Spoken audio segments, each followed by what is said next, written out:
Meus queridos amigos, nós estamos aqui para mais um Café com Luz. E esse café de agora vai ser uma espécie de continuação do café anterior, que a gente convida vocês verem com o nosso querido Haroldo Dutra Dias, que está aqui com a gente. Estamos de volta. Estamos de volta. Café é bom, viu? Café é bom, tá durando. E na sequência, né, Haroldo, a gente falava sobre religião, né, e religiosidade. Exatamente. E a gente teve que interromper, a gente tem um compromisso com o tema, né? Eu fico numa situação, eu falei do desespero sereno, tem que parar para a gente poder conseguir, mas como a gente já tinha essa programação, e o tema de agora, meus queridos amigos, é humildade e caridade, é o tema central. Mas o Haroldo falava no episódio anterior sobre Jó, porque a gente falava da experiência da religiosidade, e quando a gente vai falar de humildade e caridade, onde é que a gente pega isso? Pega que nem um pão de queijo, café, não é palpável. E isso faz parte do pacote para estabelecer relação com o próximo e com a divindade. Eu queria que você retomasse daí para a gente trazer, além do café, do pão de queijo, mais banquete espiritual aqui para esse café. Você estava falando de Jó. A gente comentava daquele aspecto da religiosidade enquanto relacionamento, porque como nós temos um hábito de encarar a religiosidade como se fosse uma via de mão única. É um fenômeno que ocorresse só de mim para com Deus. Então não tem espaço para Deus. É só eu adorando Ele, eu pedindo, eu procurando. Então é uma rua que só tem mão única? Não é. Religiosidade é relacionamento.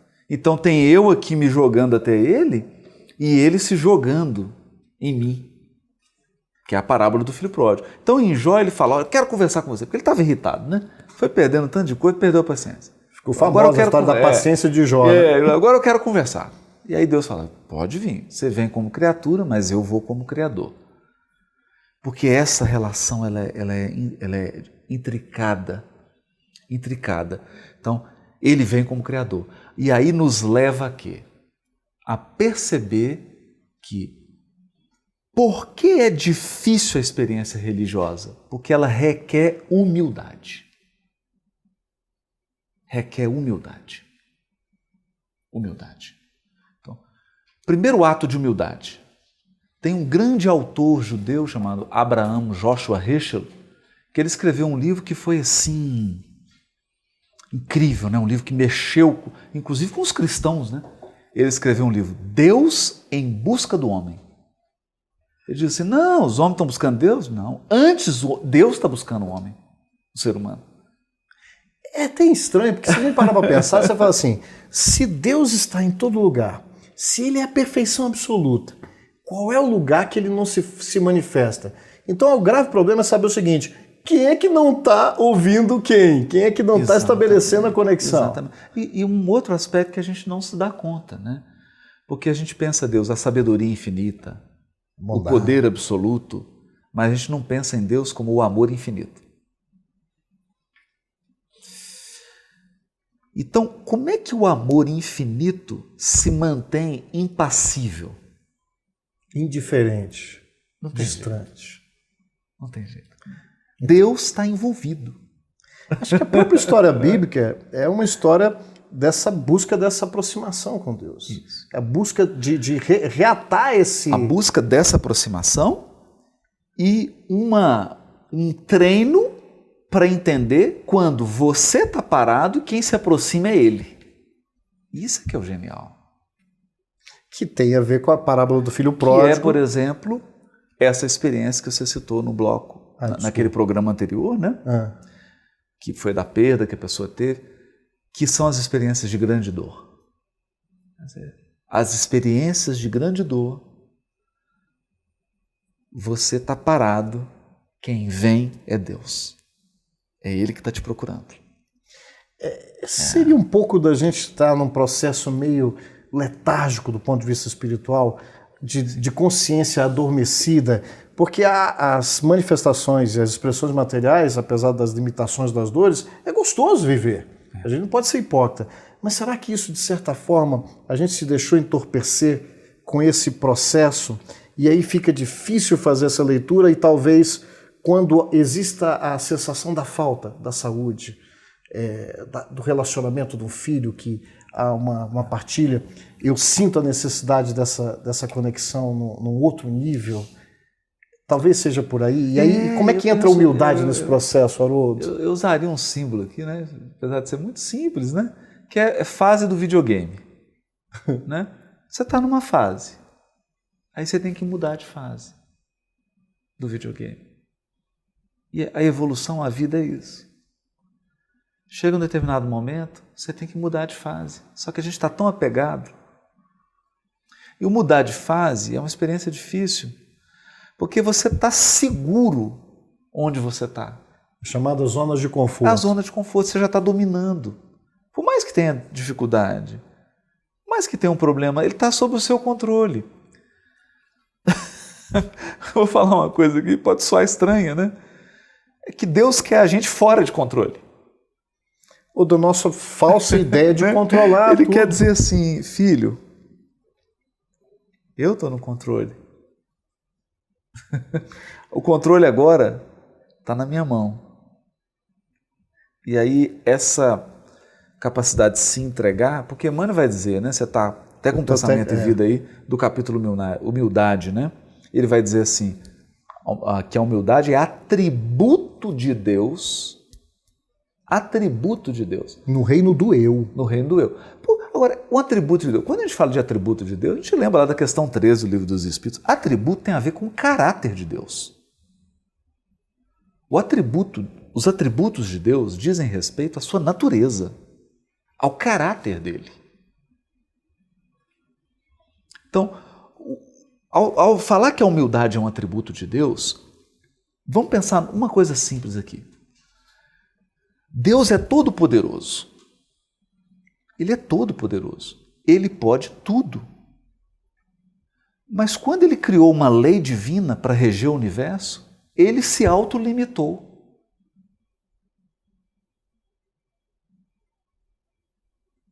Não tem ato de maior humildade do que isso.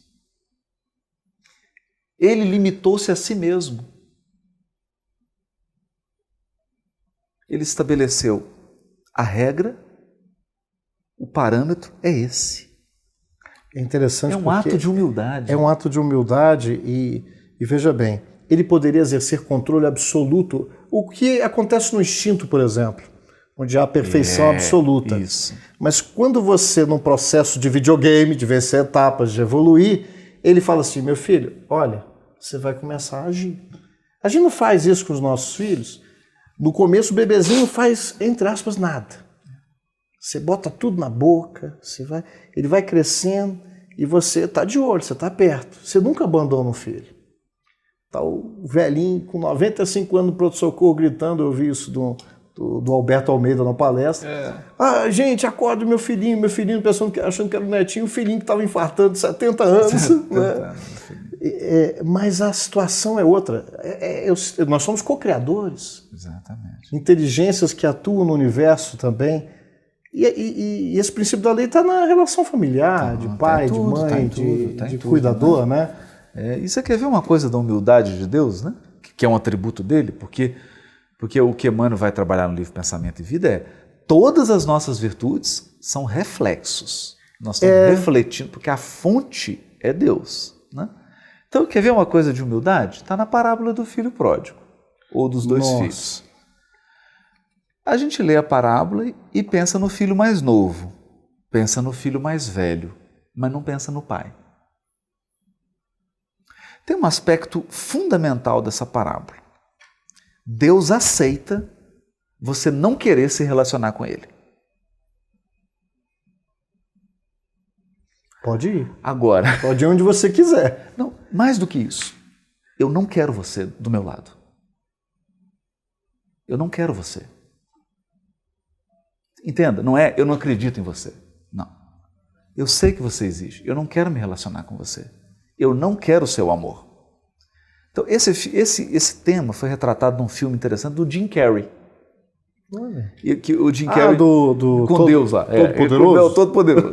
Encontra com Deus, Deus fala, vou tirar uma férias, você fica aí. Fica aí no comando. Pode fazer o que você quiser, porque você tem todo o poder. Só tem uma coisa que você não pode quebrar. Você não pode ferir o livre-arbítrio.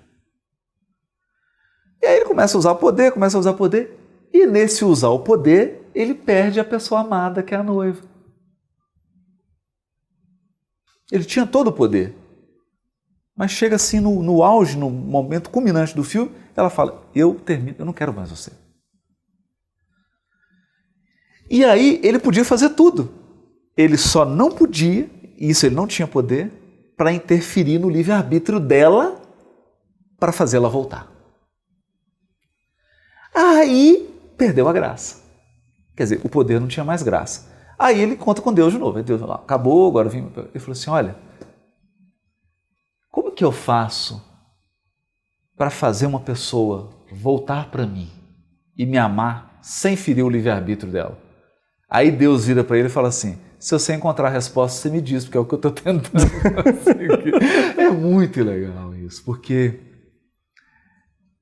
é a humildade do Criador de permitir que eu não reconheça o amor dele, que eu rejeite o relacionamento com ele, porque o que os dois filhos fazem é isso, rejeitar a relação, rejeitar o amor divino, por um tempo, mas rejeita. Dói. E ele aceita. Ele é o Criador e ele aceita. Mas a mensagem é tão bonita porque, enquanto que a gente equivocadamente... Eu falo nós, porque nós estagiamos em todas as culturas, e aquilo que às vezes a gente quer jogar pedra nas outras religiões, a gente é que estava lá fazendo as incoerências. E é interessante porque a parábola mostra um pai correndo atrás do filho que volta em alegria. Não há uma recriminação porque ele enxerga o sentimento sincero de retornar à casa paterna. O filho tem uma postura humilde, aquele que reconhece o próprio erro. E aí você vê o restabelecimento da relação. E é uma festa. E tem uma coisa curiosa, né, Maurício? Porque assim, para os padrões culturais da época de Jesus, aquele pai é um pai muito estranho. Ele é bem esquisito. Ele quebra todos os protocolos. É mais ou menos você entrar no Congresso Nacional e ficar pelado. Não era da cultura o que ele fez ali. É uma aberração. Aberração. Você quer ver? Eu vou citar um ato para você que os ouvintes de Jesus devem ter ficado estarrecidos. Foi o pai beijar o filho. Isso não existe. Não muito longe da nossa cultura ocidental, a gente ainda tem um pouco desse ranço ainda, não tem? Imagina para eles. E a parábola diz assim, porque Jesus exagera, né? Aquilo ali eu digo que é vatapá, é 3 quilos de pimenta e 10 gramas de bolinho. É o quente, o acarajé quente. É um negócio assim, o acarajé, um negócio pimentado, porque a parábola diz assim, ele beija repetidamente o filho. Isso, primeiro, é escandalizador. É escandalizador porque é um gesto de mãe. Não era um gesto do Senhor. Não é atitude de pai nem de um ancião. Correr, isso é coisa de criança. Vou te segurar um pouquinho. Você ouviu aí o barulho, né? Nosso forninho do pão de queijo. Segura um pouquinho, o Haroldo vai retomar essa questão, inclusive da parábola do filho pródigo, para falar desse sentimento de humildade, que não é de menos-valia, é de grandeza. A gente volta já já. Toma o seu café. Daqui a pouco a gente volta com mais Café com Luz, Haroldo e o tema humildade.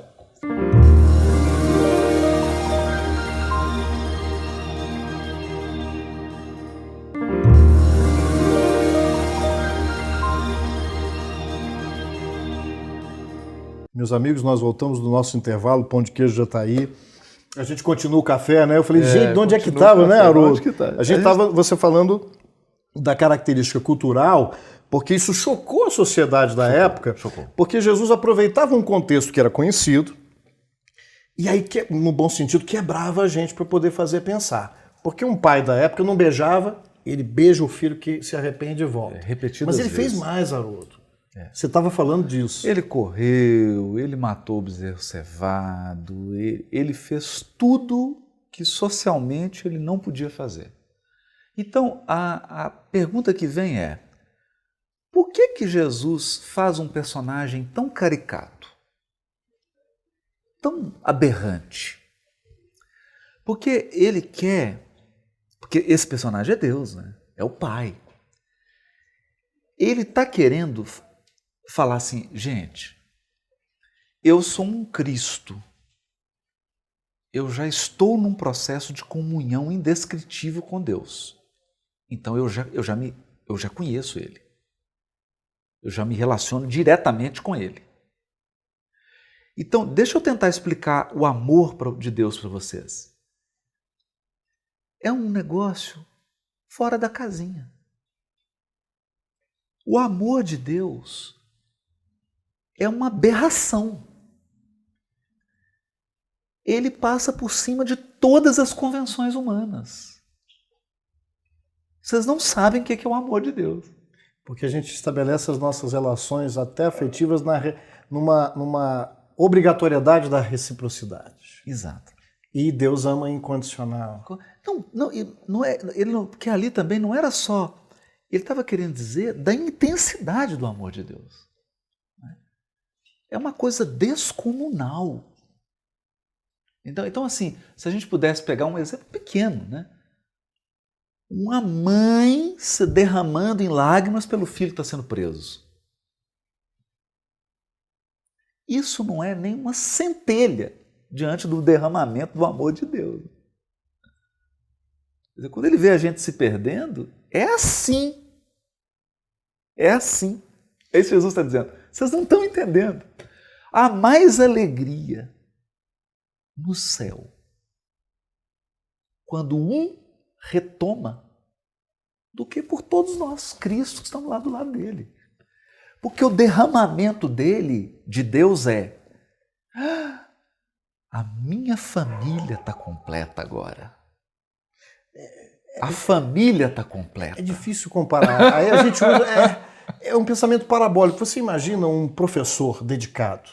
Vamos pegar um outro exemplo. Isso. Em que ele acompanha aquela turma, às vezes durante mais do que um ano. E ele estabelece aquele vínculo de amor, ele quer o crescimento, ele entende as diferenças. E de repente tem aquele aluno mais difícil. Ele não deixa de amar os outros, mas se ele for consciente, a forma e a dedicação, o investimento naquele aluno que não está acompanhando o patamar, não são situações que a gente já consegue vivenciar e agora a gente tenta botar isso nem progressão geométrica dá para poder comparar. Exatamente. A felicidade quando você vê alguém que superou e voltou. Exatamente. E aí, Maurício, tem uma questão da parábola que está implícita, que é a grande questão da religiosidade. Que é: você quer participar do amor de Deus? Então precisa entender uma coisa. Deus quer reconstituir a família dele. Isso é profundo. Então está lá o Cristo na esfera dele. Mas uma parte da família está em sofrimento. Então você pega lá na antologia mediúnica do Natal, aquela mensagem do Humberto Campos, né, com Simão Pedro, Jesus com Simão Pedro, e ele fala para Simão assim: Simão, enquanto houver uma lágrima no mundo, eu não descansarei. E Simão? Por quê? Porque, Simão, eu já estou num processo de relacionamento com Deus que eu quero a alegria do Pai. Eu estou integrado no amor dele, e o amor dele é a família reunida. E a gente ainda raciocina assim: quando eu chegar nesse primeiro escalão, eu vou ficar por lá, mas aí o amor é tão grande que a minha volta é intercessória. Intercessória. E Simão, nessa passagem, falou: eu também vou. Então eu também vou. Intercessória e a serviço do amor divino, né? Isso é bonito porque, por exemplo, o Heschel, né, no grande livro dele, que foi o doutorado dele, né, Profeta, ele vai explicar o que é o profeta. Né? Então ele vai dizer assim: o profeta não é um microfone. Ele não é um microfone. Deus não fala por ele. Ele é um ser humano. Então, como é que é o processo de comunicação de Deus com o profeta? O profeta sente a compaixão de Deus pelo sofrimento humano. E aí ele se compadece, cria sintonia, Deus age por ele. Então existe algo na nossa intimidade, porque o processo não é de sintonia? Exatamente. Então, em que patamar de vibração a gente pode sentir a presença paterna? Talvez seja um desafio, porque as virtudes, por excelência, e a gente caminha para o amor na parte maior. Então, ao mesmo tempo que eu preciso sentir mais a presença de Deus, eu preciso entender que Ele habita em mim, mas Ele habita em você. E aí Como é que eu posso amar a Deus sobre todas as coisas, com todo o teu amor, com toda a tua alma, com todo o teu coração, com todos os seus poderes, se eu não estabeleço um amor na divindade que habita em você? Que aí entra, talvez não, me perdoe se eu estiver cometendo uma incorreção, mas aí o amor ao próximo, mas não o amor da superficialidade, a gente falava de religião, né? É esse compadecimento das dores humanas, dessa alegria. Pois é. Aí você viu que indiretamente você foi para a parábola do bom samaritano. Porque o doutor da lei chama Jesus para um café para conversar sobre religião e religiosidade. É isso que ele está perguntando. O que eu faço para herdar a vida eterna? Como é que eu faço para estabelecer Como é que eu faço para ir? Aí Jesus vai chegar para ele e falar assim, olha, você tem que entender uma coisa. Religiosidade para Deus é compadecer-se. Não é pena. Não. O sentido a compaixão é eu permitir que o amor infinito de Deus se expresse no meu coração, nas minhas mãos, nas minhas pernas. Porque todo mundo lê a parábola do bom samaritano, ele fez caridade. A questão lá é o seguinte, a pergunta é, de todo mundo ali, qual que tem o maior nível de religiosidade, de conexão com Deus? É o sujeito que não está nem pensando em Deus, em tese. É o sujeito que interrompeu a viagem e foi movido de compaixão. Porque a tradução é errada nesse ponto, né? Ela diz assim, compadeceu-se. Não. Está na voz passiva, o texto original. O samaritano foi movido por quem? É interessante, movido por Ele quem? foi movido de compaixão. Por quem? Por Deus. Quem compadeceu-se foi Deus. Não foi o samaritano. No intervalo você falava, pegando daí, dessa situação, desse diálogo. Nós com a divindade. Mas como é que eu vou fazer um diálogo se só eu quero falar? Não foi Exatamente, isso? é. Se eu não abro espaço para Deus. Como é que eu vou ser movido por uma força que eu rejeito, Exato. que eu quero tamponar? A gente está falando assim, parece que é fácil. Viu? Vocês estão aí assistindo Café com a gente. É verdade. Mas eu penso que a gente... isso aqui não pode ser um momento gostoso só de filosófico. A lei divina ela pode se estabelecer nas coisas mais simples do nosso dia a dia. Porque aí você não vai com tanta... A gente fala muito em justiça, né, Haroldo? Justiça. Isso está muito mais para uma agressão, um toma lá da cá. E não pode haver justiça nesse processo sem compaixão. E a gente acha que compaixão é condescendência com o erro. Nos processos de justiça divina, ele deixa o mal sem reparo, Haroldo. Não deixa, né? E aí hoje, né, na própria teoria jurídica já se fala em justiça restaurativa, né? Porque a nossa justiça é destrutiva, né? O sujeito comete um crime, eu coloco ele num lugar e aí transformo ele num monstro, né? E não é uma justiça que restaura. Então não é ser conivente com o mal, né? Mas é restaurar. E a justiça divina ela tem um compromisso com a restauração. Com a restauração. Esse é um ponto profundo, porque... Por exemplo, o Sai Baba dizia uma coisa linda, né? As mãos que auxiliam e que pacificam são mais santas que os lábios que oram. E a experiência de Deus mesmo se dá no encontro com o outro. É interessante com a dor do outro. Esse movimento ele traduz-se em ação e caridade. A gente tinha até colocamos o título Humildade e Caridade.